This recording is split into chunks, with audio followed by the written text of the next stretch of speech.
Sama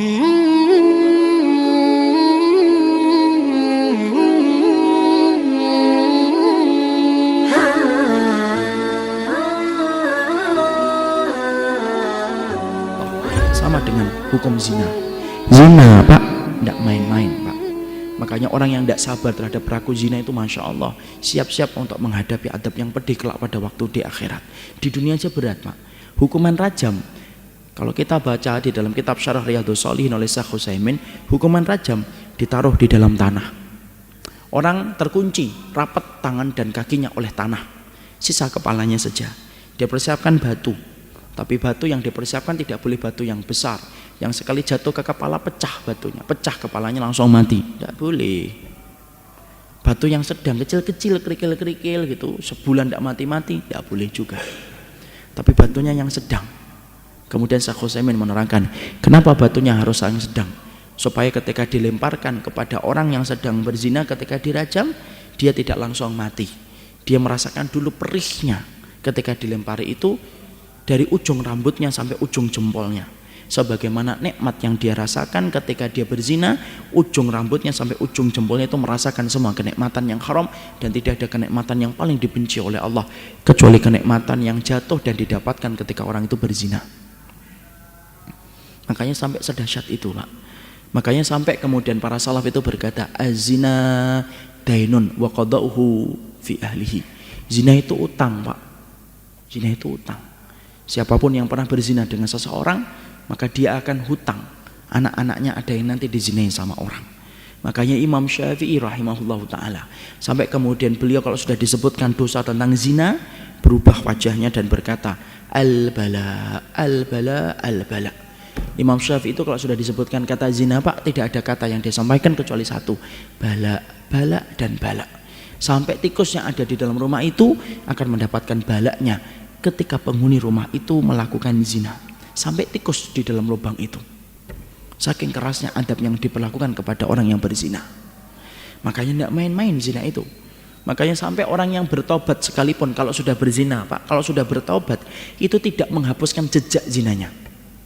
Contoh, A nikah sama B, lahir C dari hasil zina. Bukan, A zina dengan B, lahir C. A dan B tobat, C itu masih merasakan akibatnya Pak. Apa akibatnya?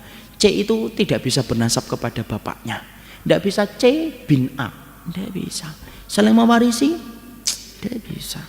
Saling kemudian menikahkan nanti ketika C ini nanti menikah, tidak bisa Pak. Kenapa? C ini nasabnya bukan kepada bapak, tapi nasabnya kepada tempat tidur, tempat tumpahnya air ketika berzina, walaupun dia sudah bertobat. Makanya saya ketika menerangkan tentang daurah masalah zina detail gitu, di salah satu kawasan di Jakarta ada yang keluar dari nangis Pak, meluk saya dan berkata, saya sudah menduga ini pasti tentang zina ini.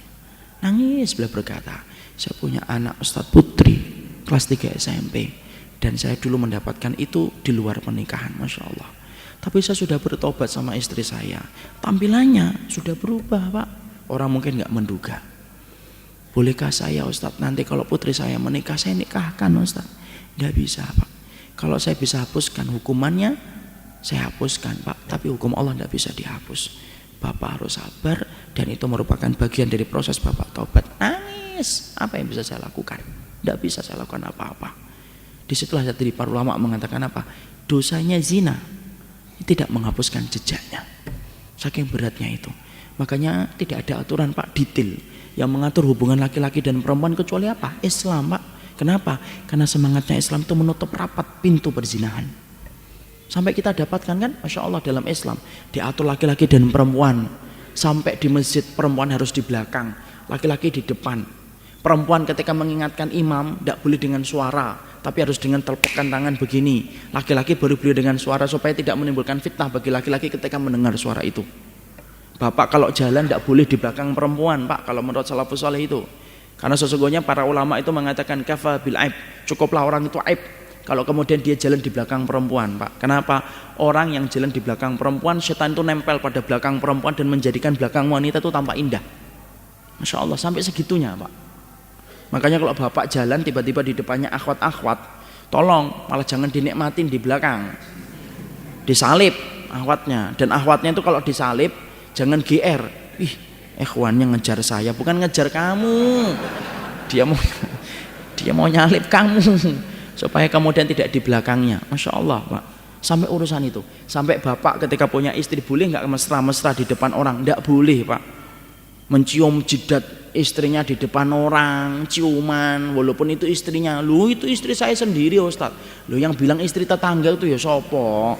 Tapi tidak boleh, karena Nabi tidak boleh, karena Nabi tidak pernah memperlihatkan kemesraan itu di depan rumah.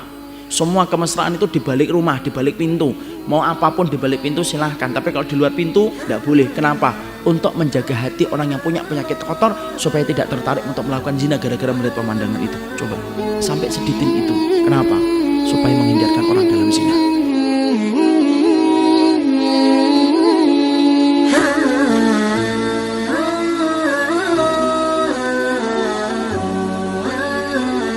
Thank you.